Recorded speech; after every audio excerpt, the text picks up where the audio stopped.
எனக்கு அன்பானவர்களே, உங்கள் இருதயம் கலங்காதிருப்பதாக.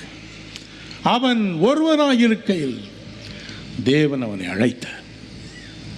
தன்னம் தனியனாய் இருக்கையில் அழைத்தார்.